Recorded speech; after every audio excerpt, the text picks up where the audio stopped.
조선왕자 전. 나는 사도세자의 아들이다. 정조 이산. 정조 이산은 동복형 의소세손이 3살에 요절한 뒤 해경궁 홍씨와 사도세자 사이에 태어난 차남으로 실질적으로는 사도세자 내외의 장남이자 영조의 장손이었습니다. 영조는 하나뿐인 적손자 정조가 자라면서 총명한 모습을 보이자 신료들 앞에서 대놓고 정조의 재능을 하루가 멀다고 자랑했으며 300년의 명맥이 오직 세손에게 달려있다는 파격적인 발언을 하기에 이릅니다. 그러나 정조의 유년기는 영조의 서슬퍼런 압박과 아버지 사도세자의 정신질환 및 범죄 행위로 공포와 비극으로 점철되었고 11살 때 아버지가 뒤주에 갇혀 죽는 이모화변을 목도하고 큰 충격을 받습니다. 영조의 어명이 내려지자 세손 정조만이 아버지를 살려달라며 할아버지에게 달려가 두 손을 빌며 애원하는 일이 있었을 정도였지만 영조는 매정하게도 누가 얘를 데리고 들어오라고 했느냐며 정조를 쫓아냈습니다. 어머니 해경궁과 패서인이 되어 외조부 홍봉안이 있는 사가로 가지만 곧 어머니와도 생리별에 할아버지 손에 이끌려 경희궁으로 돌아가는데 상중이었지만 효정세자의 양자로 입적시켜 상복을 입을 수 없었습니다. 이때 사도세자의 생모인 영빈 이씨의 극진한 보살핌을 받았다고 하는데 이 생리별은 해경궁 홍씨의 가슴 아픈 결단으로 어머니와 떨어지기 싫어하는 정조를 보고 영조가 어미와 같이 사는 게 낫지 않겠냐고 했습니다.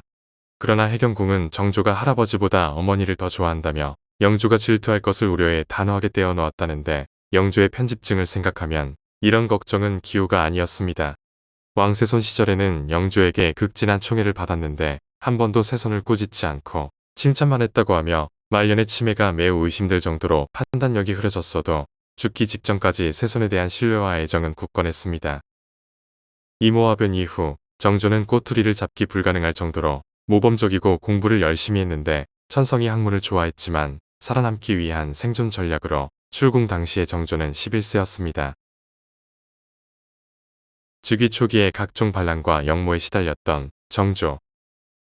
1776년 즉위하면서 과인은 사도세자의 아들이다라고 했으며 같은 해에 자신의 대리 청정을 반대하던 척신 홍인한 정우겸들에 대한 척결을 완료했지만 이듬해 살해미수 사건이 발생하게 됩니다.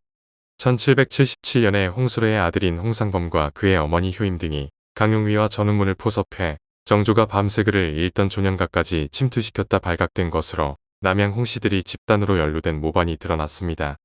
홍계의 계열은 이미 홍인환이 사사되는 과정에서 타격을 입은 상태였고 이에 반발해 사건을 일으킨 것으로 자객들이 조년각의 지붕을 뗐자 밤새 책을 읽던 정조가 소리를 듣고 승지 등을 불렀습니다.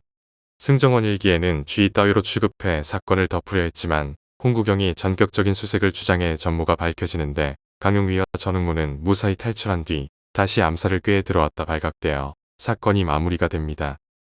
이 사건으로 남양 홍씨의 홍계의 계열이 모두 숙청되는데 정조는 자신의 이복 동생인 은전군 이찬을 사사해야 한다는 신하들의 요구에 직면했고 며칠간 신하들과 대립한 끝에 눈물을 흘리면서 끝내 강제로 사사했다고 합니다. 이후 왕대비가 된 정순왕후의 오빠인 김귀주를 유배 보냈고 1780년에는 신복이던 홍구경을 토사구팽했는데 진상을 보면 홍구경이 버림받을 짓을 했다고 보는 게 옳습니다. 홍구경은 정조의 세손 시절부터 세손에 오른 날개라는 표현이 사서에 등장할 정도로 신임을 받은 사람으로 정조가 즉위를 도운 1등 공신이라 대내외에 천명하며 힘을 실어줘 감히 맞설 사람이 없을 정도로 권력을 누렸습니다. 그러자 홍구경은 정조가 즉위 후에도 자신을 믿고 의지한다는 것에 기고만장해 오만방자하게 행동했으며 전국을 장악하고 여동생인 원빈 홍씨를 정조의 후궁으로 들여 무리할 정도의 예우를 했습니다. 자신의 동생이란 이유만으로 후궁을 과하게 예우하는 홍구경의 행태는 중전 효의왕후는 물론 법도를 중시하는 왕대비 정순왕후와 왕의 생모 해경궁 홍씨까지 불피하게 만들었습니다. 게다가 중전인 효의왕후에게 자식이 없는 상황에서 후궁까지 되었으니 정치 판도의 세력이 걷잡을 수 없을 정도로 홍구경 쪽으로 쏠리게 되면서 정치 균형이 무너지게 되었습니다.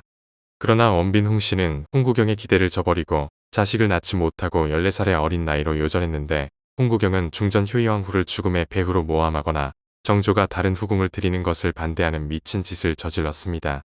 급기야 정조의 조카인 상계군을 원빈의 사후 양자로 삼고 봉우도 완풍군으로 고친 뒤 자신의 조카라고 선포하며 왕위 계승권자로 삼으려 하는 지경에 이르는데 이런 행동은 임금을 모독하고 억누르는 행위로 여겨졌습니다. 결국 도를 넘은 전횡을 부린 홍구경에게 김종수를 비롯한 동료들마저 등을 돌리고 끝내 정조가 주도적으로 판을 짠 끝에 숙청을 당해 유배를 가 그곳에서 사망했습니다. 1782년에는 이유백, 이택진, 권홍징 등의 모반 사건이 있었는데 이들은 정조 앞에서 스스로를 신으로 칭하지 않고 나라고 하며 자신들이 반란으로 정조를 쳐없앨 권리가 있음을 주장하는 등 매우 당당했습니다. 홍구경이 추천했던 살림의 영수인 송덕상을 삭탈관직하는 과정에서 호서의 유생들이 통문을 돌리며 반발한 사건이 있었으며 그 이후에도 많은 유생들이 노골적으로 정조의 뜻에 거스르는 행보를 밟다가 유배되었습니다. 송덕상의 제자라고 자임한 문인방은 강원도에서 병사를 모아 동대문을 치려다 박서집의 고변으로 처형당했고 문양에는 가상신인을 앞세워 사람들을 선동하고 김귀주, 홍구경 쪽 사람들과 반란을 도모하다 처형당했습니다. 1786년 권신 홍구경에게 충성하던 훈련대장 구선복, 구이경, 구명겸 등의 무장 일파가 문양회와 내통해 상계군 이담을 옹립하려던 계획이 정순왕후에 의해 들통나는 등 정조 초반부는 반란과 역모의 연속이었습니다. 아이러니한 점은 노론 음모론과 무관하게 영조 때 역변을 일으킨 것은 소론 준수와 남인 탕남 세력이었는데 정조 시절에 역변을 일으킨 것은 대부분 벽파와 시파의 세력을 제외한 비주류 노론들이었다는 것입니다. 그 때문에 야사를 신뢰하지 않더라도 최소한 구선복 개인은 정조에 대한 불안감이 있었던 가운데 새로운 울타리로 정조와 교각의 역할을 해주던 홍구경의 축출은 구선복 등에게 상당한 압박이 되었을 것으로 볼 수 있습니다. 한편 상계군 이담은 홍구경이 축출된 이후로 계속 안절부절 못하다 1786년에 구씨 일가의 반란이 들키기 전에 죽었기 때문에 그의 아버지 은원군 이인을 죽여야 한다는 청이 정조 말년까지 계속되었습니다. 은원군은 이 사건으로 말미암아 사서되기 직전까지 가지만 정조가 단식 끝에 유배로 타협하는데 이미 은정군이 죽었는데 동생까지 죽일 수 없다며 제주도 유배로 타협을 했으나 다음날 아침 강화 교동도로 바꿔버립니다. 이후 은원군은 교동도에 유배되어 있으면서 정조가 몰래 불러 만나 정순왕후와 신하들이 반대하는 등 정조가 살아생전에는 목숨을 부지하지만 정조 사후 신유박해에 연루되어 정순왕후에 의해 사약을 먹고 죽습니다. 정조의 주요 업적과 정책. 정조도 할아버지 영조가 펼쳤던 탕평책을 들고 나왔지만 정조의 탕평책은 영조의 탕평책과 전혀 달랐는데 당시는 척신들에 의한 정계 장악이 심화되었던 때였습니다. 영조의 계비 정순왕후 김씨의 척족인 경주 김씨 세력과 정조의 어머니인 해경궁 홍씨의 척족인 풍산 홍씨 세력이 영조 말기에 권력을 다투고 있었는데 정조는 이러면 왕권 추구가 어려울 것이라 생각해 이들을 배격합니다. 그리고 기존 영조의 탕평책이었던 쌍거오대시반론 탕평에서 국왕 스스로가 내건 준엄한 의리를 중시하는 탕평인 준론 탕평을 펼쳐 제2 초반에는 준론 탕평에서 유리한 궁류 출신들이 전국을 주도해 나갔습니다. 대표적인 사람이 바로 홍구경과 서명선으로 홍구경은 정조 즉위 이후 수기대장과 도승지를 겸직하면서 정조의 최측근으로 활약했고 여러 정파들을 아우르면서 이른바 세도를 부렸습니다. 서명선은 소론 출신으로 정조의 대리청정을 적극 추천하면서 정조의 눈에 띄게 되었고 이후 정조가 즉위하면서 홍인안을 실각시키는 상소를 올리며 역시 정조의 최측근으로 활약했습니다. 그러나 홍구경과 서명선은 모두 정조가 꿈꾸던 탕평 정치와는 거리가 먼 사람이라 홍구경은 세도를 부리고 후계의 욕심을 내다 실각당했고 서명선은 지나치게 남인을 견제하다 노론 벽파의 공격으로 실각당했습니다. 이후 정조는 정계에서 소외당했었던 남인과 소론 강경파를 적극 등용하고 정계의 중심으로 다시 등장한 노론 벽파를 견제하면서 여러 당파를 등용하는 쌍거우대를 다시 펼쳐 효과를 거두기도 했습니다. 즉, 영조의 초기의 방식으로 다시 돌아가면서도 기존에는 배제되던 소론 준론까지도 포함된 탕평책이었다는 평가를 받지만 사도세자 추속 문제로 그 세력이 다시 벽파와 시파로 나뉘게 되었습니다. 이후 벽파이면서도 왕과 가까웠던 김종수, 남인을 이끌고 있던 최재공이 죽으면서 탕평 구도가 흐트러지고 조정에서는 심한지 등을 중심으로 한 벽파가 떠올라 정조가 죽자 독점이 전개되며 탕평은 종말을 고합니다. 홍문관의 기능을 분산한 규장각을 세우고 젊은 서울 출신 학자들을 등용해 많은 책을 갖추고 학문을 연구하도록 했지만 나중에 너무도 비대해져 대간을 무력화시키고 성균관마저 유명무실화시켰다는 비판이 있습니다. 문의 규장각이 있었다면 무에는 왕권 강화를 위해 장영령이란 직속 친위 부대를 만들었는데 이 역시 그 규모의 비대함으로 인해 규장각과 마찬가지의 문제로 정조 사후 반대파에 의해 혁파됩니다. 다만 규장각은 정조의 문치를 상징하는 기구임에는 분명하며 정조대의 어떤 다른 왕 때보다 수많은 관참 기록이 생산되어 기관별 문서 작업이 비약적으로 증가했습니다. 정조 개인부터 일성록을 쓰기 시작했고 홍제전설한 전세계 어떤 군주보다도 많은 저작물을 남겨 이 문예 부흥을 두고 흔히 조선의 르네상스라 하는데 정조의 역량이 기록유산 증가에 큰 역할을 했다고 알 수 있습니다. 조선 후기 왕실 재정 가운데 가장 큰 비중을 차지했던 궁방전의 확대는 세수의 감축과 차인 도장 등의 대민, 침탈을 초래해 많은 문제를 드러내고 있었는데 정조는 궁방전을 조사해 대대적인 출세를 단행했습니다. 이를 통해 6만여 결에 달하는 궁방전의 3분의 1, 2분의 1 정도가 과세되어 내수사와 주요 궁방의 면세결은 크게 줄어들고 면세 정액이 확정되었는데 이때 반포된 것이 병신정식입니다. 국조의 전장 제도에 관한 책인 대전통편도 이루어졌는데 사실상 조선 초유의 법전으로 정조 9년인 1785년에 편찬되었으며 속대전을 보완하고 국조 올해와 통합시켜 일원화를 꾀한 것입니다. 조선 전기 때만 해도 상업이 억제되어 있었기 때문에 유계전을 비롯한 시전 상인들의 특권은 그대로 인정되고 있었지만 후기 상업의 발달로 특권이 적어져 결국 이들의 독점권을 인정하는 금난정권을 부여합니다. 그러나 금난정권은 도시의 상업을 폐쇄적으로 바꿔놨고 물가의 상승을 초래해 영세상인, 수공업자, 도시 빈민층들에게 위협이 되었고 시전 상인들은 중앙의 고관들과 연계가 되면서 폐단을 낳게 되었습니다. 또 금난정권 때문에 시전에서 장사를 하려는 사람들의 매물도 매우 많았는데 이 상황에서 나온 것이 금난정권을 혁파하려는 통공발매 정책으로 남인의 영수 체제공에 의해 제기가 되었고 결국 시행을 합니다. 통공발매 정책은 그동안 독점권 특권이 부여되어 있었던 유계전을 제외한 시전 상인들의 특권을 폐지하는 것을 의미하는데 이를 통해서 경화되었던 상업구조의 변화를 꾀할 수 있게 되었습니다. 또한 노론 세력과 연결되었던 시전 상인들의 경제력을 약화시켜 중론 탕평책을 펼칠 수 있게 되었고 중앙정부 특권이 없어지면서 상업이 더 자유로워지는 계기가 되어 조선의 상업이 발전할 수 있는 계기가 되었습니다. 정조의 치세를 이야기하면서 문체 반정을 배제할 수 없는데 개혁적 이미지와 달리 박지원의 열하일기로 대표되는 새롭고 신선한 문물에 관심을 보이던 조선의 선비들을 탄압한 것이라는 평가가 많습니다. 문학으로 명성이 드높은 이옥에 대한 탄압은 가혹했는데 이옥은 장원급제를 하고도 문체를 이유로 취하위를 기록하고 소신을 굽히지 않는 이옥에게 정조는 승하하는 날까지 탄압을 멈추지 않았습니다. 그러나 이옥에게 예외를 인정한다면 그것도 문제라는 맹점이 발생이는데 역설적으로 박지원이나 김조순처럼 정치적 상황을 고려한 타협을 거부한 이옥에게도 문제는 있습니다. 정치적인 측면에서 정조는 문체 반정을 포기할 수 없었는데 신의 통공으로 왕이 노론을 타격하고 서학이 신앙을 문제 삼아 노론이 정조 측근인 남인 시파들을 공격한 이후 문체 반정으로 노론에게 반격한 형국입니다. 정조가 승한 후에 이에 대한 벽파의 반격이 신유박해로 이런 사건을 이해하면 박지원의 신학적 측면이나 문체 반정이란 명분은 의미가 없어지고 정치적인 의미만 강해집니다. 문체 반정을 보는 시각 중에 보수적인 성리학자로서의 정조의 성향이 문체 반정의 중요한 요소라는 이야기도 존재하는데 정조는 진심으로 유학경전만이 진리이며 다른 것에는 매우 적대적이었던 성리학 근본주의자였습니다. 삼국지연의를 잡스러운 책이라고 했으며 오늘날의 소설격인 폐관문학을 무척 싫어해 소설 중독에 빠진 관료를 징계한 사례가 있는데 김조순도 숙직 중 연애소설을 읽다 걸려 사신으로 가는 길에 반성문을 써야 했다고 합니다.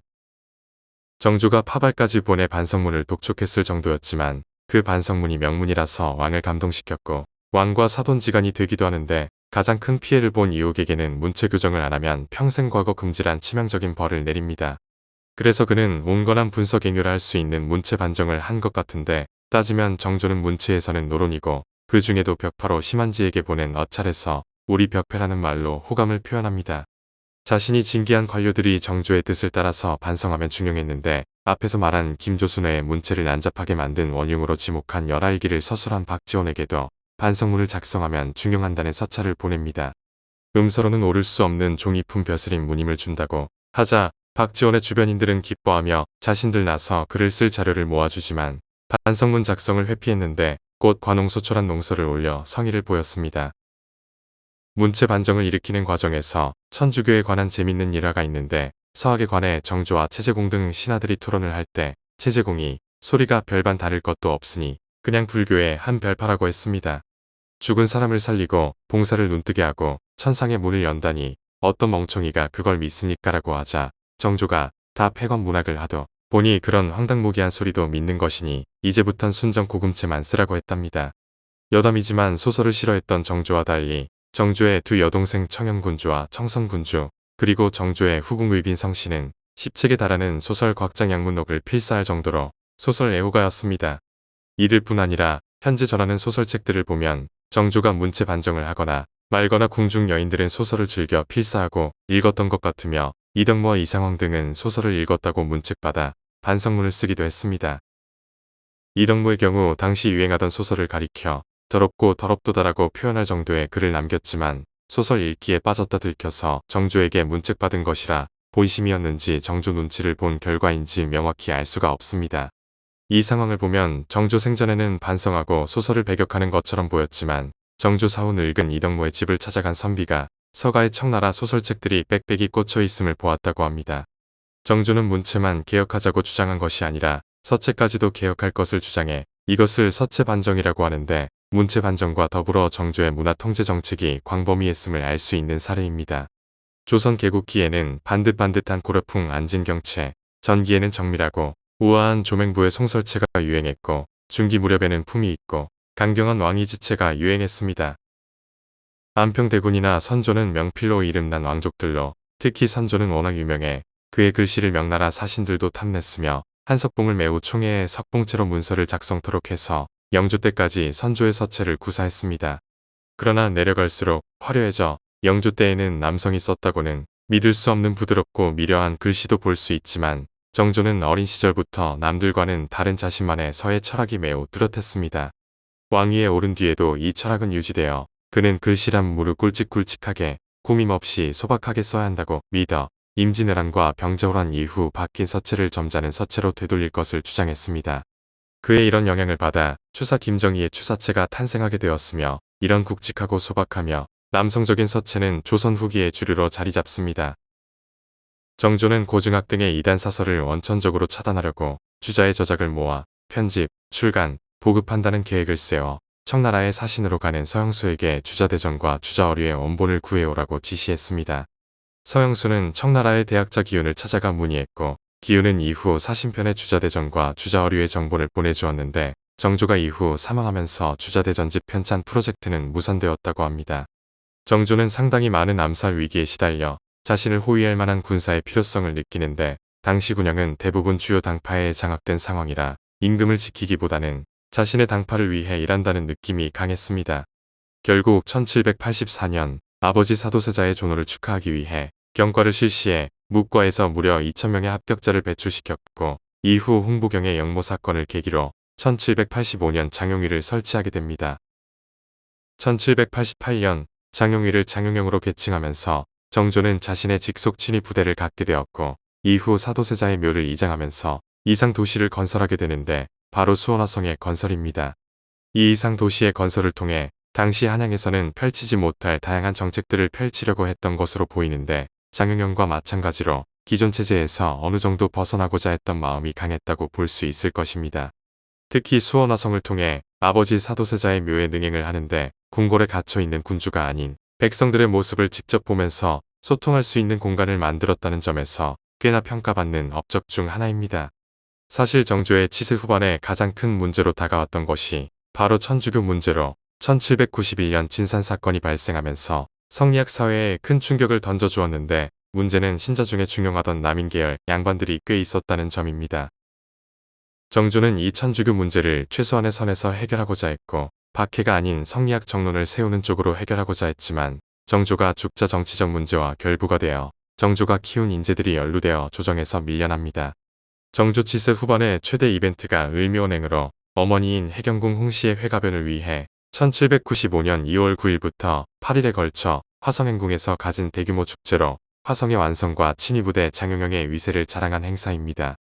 정조는 이 을묘원행을 비롯해 총 66번의 궁궐 밖을 나서는 행차를 진행했는데 단순하게 묘소를 참배하거나 축제를 열려고 간 것이 아니라 백성들의 목소리를 직접 듣고 해결하고자 하는 모습을 보였습니다. 독살설까지 떠돈 정조의 죽음.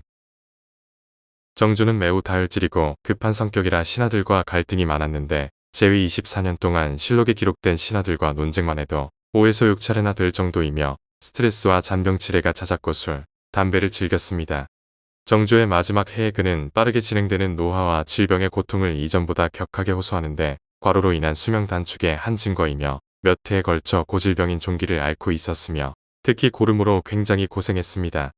1800년 5월 30일 정조는 대전에서 신하들과 또다시 한바탕 논쟁을 벌였고 끝내 자리를 박차고 일어나며 이후 신하들과 일치 논의를 하지 않겠다는 폭탄 선언을 하니 이것이 이른바 오해연교입니다.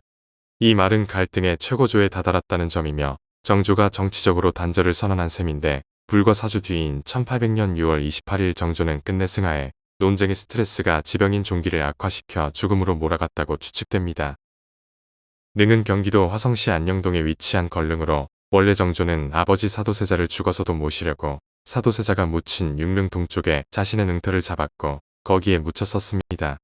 그런데 풍수학적으로 좋지 않다는 의견이 많이 나와서 이장 논의가 나던 차에 중전 효의왕후가 승하하자 오늘날 위치인 융릉 서쪽으로 이장해 효의왕후와 함께 합장되었고 사도세자의 능과 묶어 윤건능이라고 부릅니다. 정조는 조선왕 독살설의 대표적 인물 중 한 명인데 정약용이 여운당전서에서 심한지가 인척인 어의 시민을 통해 정조를 독살했다고 직접적으로 언급했습니다. 이후 노론 지도부인 심한지와 정순왕후의 주도로 정조가 암살되었다는 주장은 90년대까지 정설에 가깝게 받아들여졌지만 심한지와 정조가 비밀리에 주고받은 서찰이 공개되어 수그러든 감이 있습니다. 정순왕후의 경우에도 기록을 잘 보면 사적으로 상당히 친밀한 관계였고 죽기 직전 수정전을 언급해 정순왕후를 오게 한 것을 보면 서로 신뢰가 상당했음을 알 수 있습니다. 당대에 이미 남인들에 의해 독살설이 퍼졌고 그 후에 격인 영원한 제국의 작가 이인화, 이덕일 등의 작가들은 계속 노론 음모론에 기반한 독살설을 주장했습니다.